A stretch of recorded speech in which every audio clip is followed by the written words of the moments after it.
الرحيم الحمد لله رب العالمين والصلاة والسلام على سيد المرسلين خاتم النبيين سيدنا ونبينا ومولانا محمد وعلى آله وصحبه أجمعين وعلى من تبعهم بإحسان ودعا بدعوتهم إلى يوم الدين أما بعد فأعوذ بالله من الشيطان الرجيم اقرأ باسم ربك الذي خلق الإنسان من علق اقرأ وربك الأكرم الذي علم بالقلم علم الإنسان ما لم يعلم صدق اللہ العظیم۔ میرے محترم بھائیوں، بزرگوں، دوستوں اور معزز خواتین،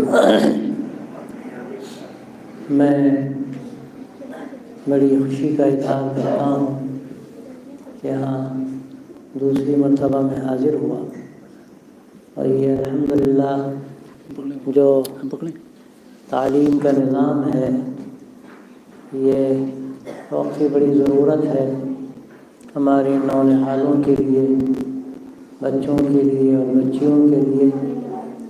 یا تو وہ کہیں بھی تعلیم حاصل نہیں کرتے یا وہ اسکولوں میں تعلیم حاصل کرتے ہیں جہاں ان کو کچھ معلوم نہیں ہوتا کہ اسلام کیا ہے اور اسلامی عقائد کیا ہیں، اسلام کے احکامات کیا ہیں، ہمارے نبی صلی اللہ علیہ وسلم کون تھے، آپ کا نام نامی کیا تھا، آپ نے ہمیں کیا باتیں سکھائیں۔ یہ ساری باتیں وہ ہیں کہ اگر اسکولوں میں پڑھنے والے بچوں کو نہ بتائی جائیں تو اکثر وہ بالکل ناواقف ہوتے ہیں۔ تو اس لیے یہ بڑی ضرورت ہے کہ بچوں کی تعلیم کا نظم ہو۔ اسکولوں میں اگر وہ جاتے ہیں تو 1 گھنٹہ 2 گھنٹہ وہ مسجد میں آ کر تعلیم حاصل کریں۔ بڑی بچیاں ہیں تو ان کے لیے الگ سے انتظام ہونا چاہیے، چھوٹی بچیاں ہیں اور بچے ہیں تو مسجد میں آ جائیں اور یہاں نظام تعلیم سے اپنے آپ کو جوڑ لیں۔ جو مدرسہ ماشاءاللہ چل رہا ہے اس سے جوڑنا، اپنے آپ کو دینی تعلیم سے وابستہ کرنا ہر فرد کی بنیادی ذمہ داری ہے۔ اور اگر خدا نخواستہ اپنے بچوں کی ہم نے صحیح فکر نہ کی تو کل یہ بچے ایسے ہو جائیں گے کہ ہم مریں گے تو ہمیں کلمے کی تلقین کرنے کی بھی ان کو سعادت حاصل نہ ہو سکے۔ ان کو کلمے کا پتہ نہیں، صحیح ان کو طہارت کا پتہ نہیں، نماز کا پتہ نہیں، تو آخر ان سے کیا ہم توقع کر سکتے ہیں؟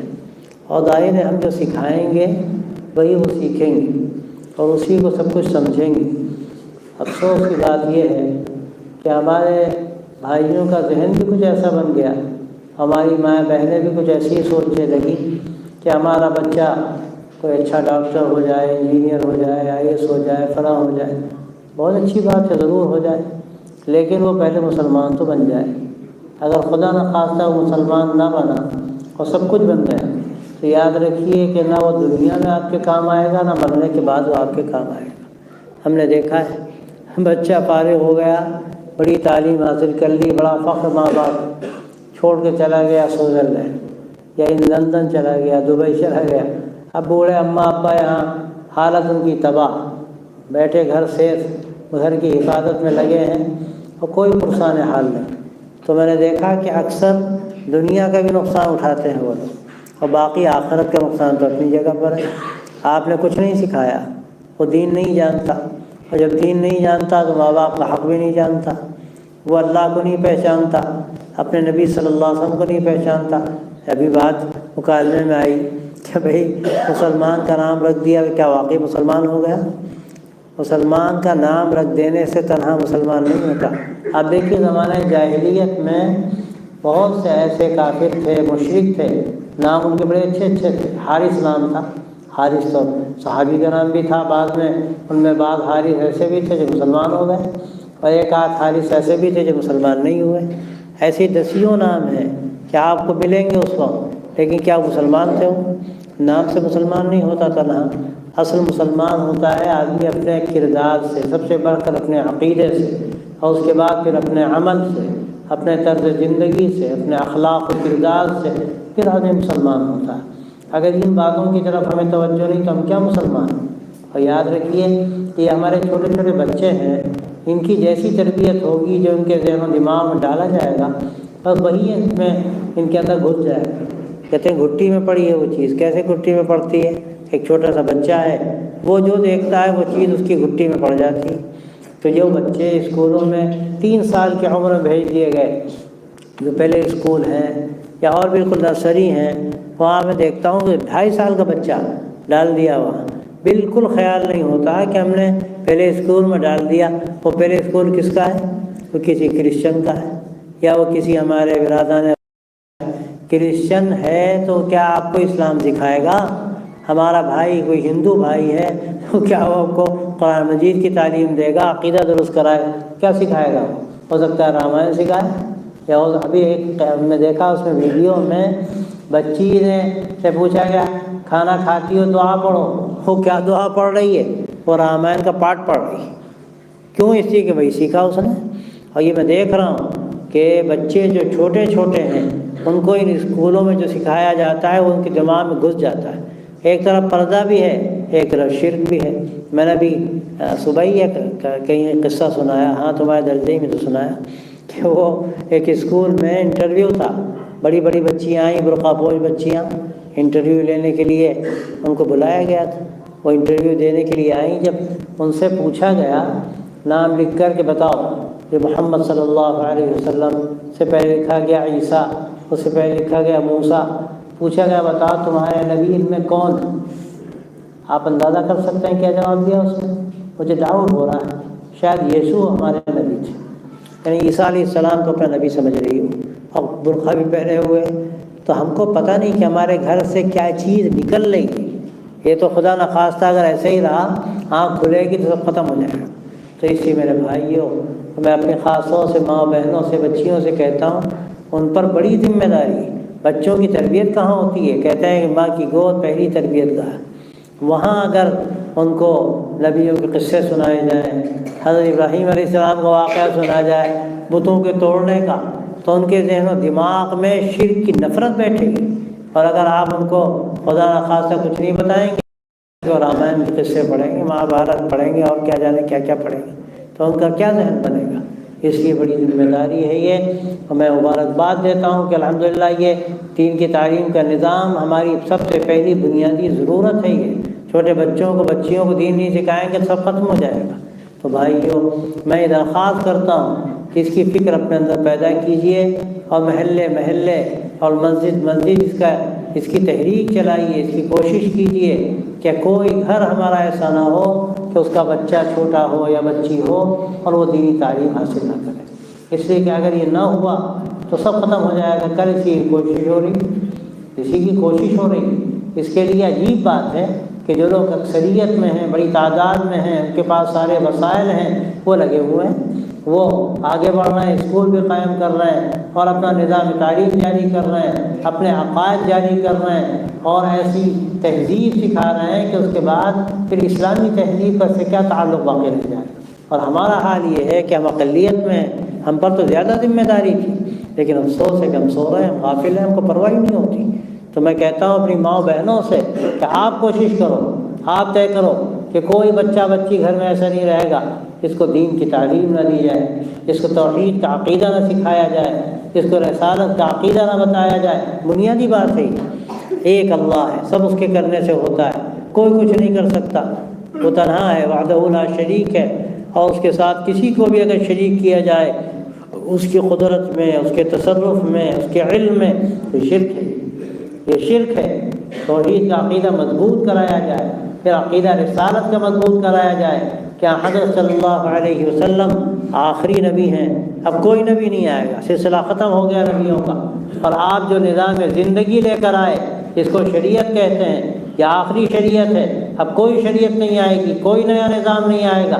یہ باتیں اگر ہم نے خدا نخواستہ اپنے بچوں کو نہیں بتائیں تو یہ کیا بیچارے جانیں گے کیا صحیح ہے کیا غلط ہے؟ یہ جو باہر محلوں میں دیکھیں گے اور سب سے بڑھ کر جا کر اسکولوں میں سیکھیں گے، سمجھیں گے وہ یہی صحیح ہے۔ میں ایک قصہ سنایا کرتا ہوں، ہمارے دوست ایک تبلیغ سے بڑا گہرا تعلق، بڑے دیندار داڑھی والے، ان کی بچی اسکول میں جا کے تعلیم حاصل کرتی تھی۔ ایک دفعہ یہ ہوا، غالباً 6-7 سال کی رہی ہوگی، کوئی نہیں آئی گاڑی ایک مرتبہ نہیں آئی، پھر انہوں نے سوچا ہم چھوڑائیں، یہ لے جانے لگے تو کہنے لگے میں نے عجیب قصہ دیکھا کہ ایک جگہ ایک مندر آیا تو اس نے ہاتھ جوڑ لیے، ہم نے کہا یہ تو کیا کر رہی ہے؟ تو کہنے لگی ہماری میم نے کہا تھا، جو بھی کہتے ہو کہ جب بھی کوئی مذہبی مقام آئے، وہ مندر ہو، مسجد ہو، گرجا ہو، تو بڑی اعلیٰ کی چیز ہوتی ہے، فوراً ہاتھ جوڑ لینے چاہیے۔ تو ہمارا ماتھا ٹھنکا کہ یہ کیا ہو رہا ہے؟ ہم تو بڑے مطمئن بیٹھے ہیں کہ یہاں تو، اب میں آپ سے کیا کہوں، ہمارے جو مسلمانوں کے قائم کیے ہوئے اسکول ہیں وہ اسلامک اسکول نہیں ہیں، لیکن مسلمان بہت سے اسکول قائم کرتے ہیں خالص بزنس پرپس سے، بالکل نہیں سوچتے کہ ہم یہ کیا کر رہے ہیں، تو وہ سب کچھ بتاتے ہیں، پڑھاتے ہیں، سکھاتے ہیں جو عام اسکولوں میں ہو رہا ہے۔ تو وہ تو اپنے اوپر اتنا ظلم کر رہے ہیں، اللہ کیا ان کا سرما بنایا جائے گا ایسے لوگوں کا کہ جو مسلمان بچوں کا عقیدہ مسلمان ہو کر خراب کر رہے ہیں۔ ابھی میں وہاں گیا، ایک سفر پہ تھا دوسرے صوبے میں، تو وہاں بتایا لوگوں نے کہ باقاعدہ اسکول والوں نے اب یہ سرکولر جاری کر دیا کہ تلک لگا کے آنا پڑے گا۔ تو وہ کہنے لگے، ہم نے جا کے دیکھا تو پتہ چلا کہ سب مسلمان تلک لگا کے جا رہے ہیں، چھوٹے چھوٹے بچے بچیاں تلک لگا کے جا رہے ہیں۔ کہ ہم نے روکا، ان سے کہا یہ کیا کر رہے ہو؟ تو اماں ابا کہتے ہیں بھائی کیا کریں، پڑھانا تو ہے۔ ان سے کہو ہاں کیا کریں، جہنم میں پھینکنا تو ہے، آگ میں ڈالنا تو ہے، ڈالو جا، کل قیامت میں کیا کرو گے؟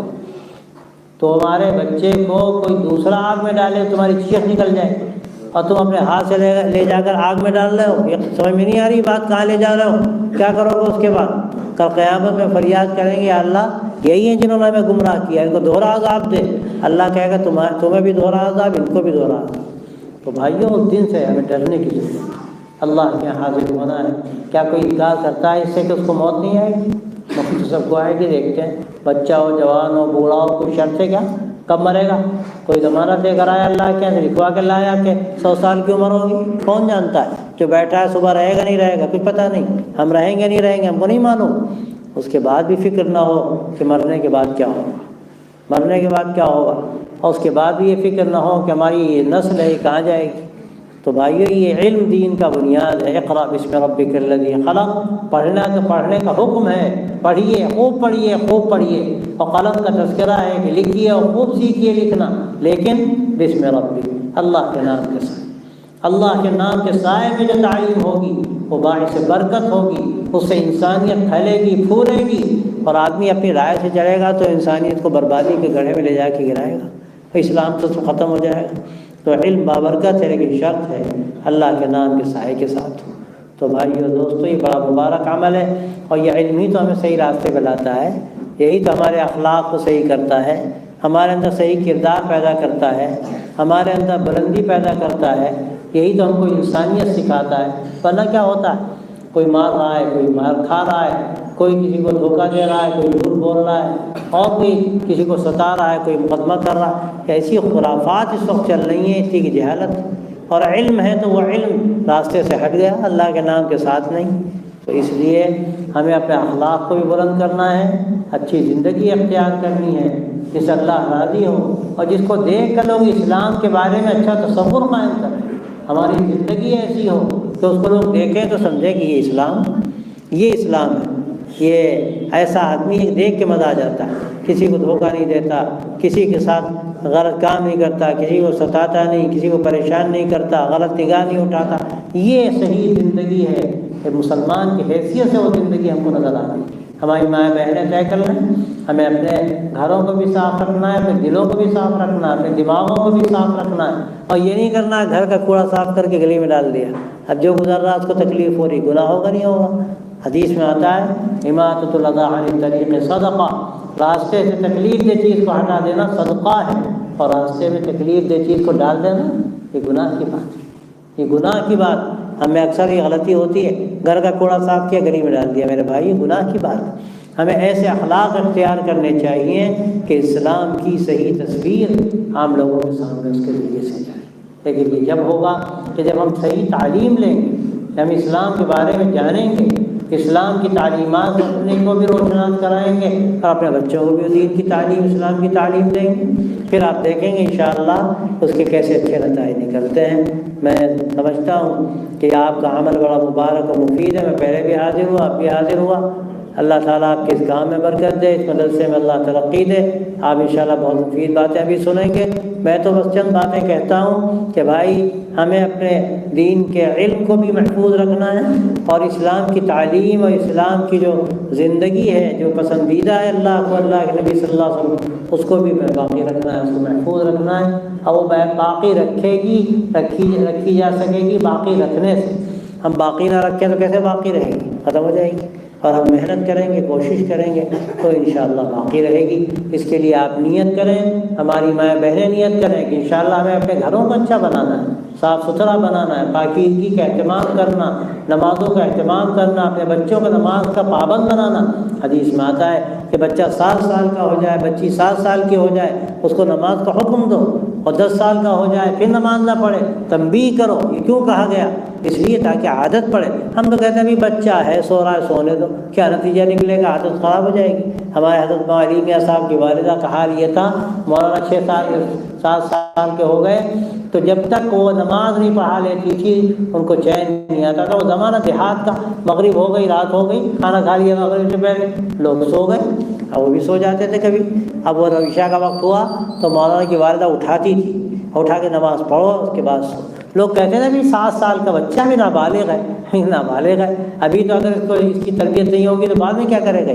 تو اٹھا کر جب تک نماز نہیں پڑھا لیتی تھی ان کو چین نہیں آتا تھا۔ میں ایک بات اور دیکھتا ہوں، بچیوں کو جو لباس پہنایا جاتا ہے وہ 7 سال کی ہو، 6 سال کی ہو، چھوٹی ہو، لیکن معمولی لباس پہنا دیا تو یہ بالکل مناسب نہیں۔ یہ سمجھنا کہ بچی ہے، یاد رکھیے کہ ابھی جو آپ لباس پہنائیں گے وہ ذہن بنائے گا۔ اگر آپ غلط لباس ابھی پہنائیں گے تو بچی کا ذہن بنے گا کہ ٹھیک ہے، پھر آپ اگر چاہیں گے اس کے بعد کہ صحیح لباس پہنائیں تو ہو سکتا ہے بچی بغاوت کرے۔ تو اس لیے یہ غلطی بھی نہیں ہونی چاہیے۔ چھوٹے بچے ہوں، چھوٹی بچیاں ہوں، ان کے سامنے کوئی غلط کام نہ کیجیے، ان کو غلط لباس نہ پہنائیے، ان کو اس طرح سے آپ شروع سے تربیت دیجیے کہ وہ صحیح اسلام کو سمجھ سکیں، اس کی اہمیت ان کے دل میں پیدا ہو، اور یہ شروع سے ہوگا تو اس کے بعد ہی وہ چیز ان کے ذہن و دماغ میں بس جائے گی۔ اور اگر آپ یہ سمجھ کر کے بچی ہے، بچہ ہے چھوڑ دیں گے تو وہ غلط تربیت ہو جائے گی، پھر آپ چاہیں گے بھی تو آپ کے لیے کام کوئی آسان نہیں ہوگا تربیت کا۔ اس لیے آپ بچوں کے ابھی سے فکر کیجیے، ان کی تربیت کیجیے۔ میں پھر آپ کو مبارکباد دیتا ہوں، امید کرتا ہوں کہ انشاءاللہ آپ کا یہ سلسلہ جاری رہے گا اور پورے علاقے کو انشاءاللہ اس سے فائدہ ہوگا۔ اللہ تعالیٰ آپ کے کام کو قبول کرے، ہمارے ان بچوں کو جو یہاں محنت کر رہے ہیں اللہ تعالیٰ ان کے کاموں میں برکت عطا فرمائے، ان کو مزید توفیق عطا فرمائے، اور کاموں میں اللہ تعالیٰ آسانیاں پیدا فرمائے، اس کو اللہ اپنی رضا کا ذریعہ بنائے اور اسلام کی حفاظت و اشاعت کا ذریعہ بنائے۔ وآخر دعوانا ان الحمد للہ رب العالمین۔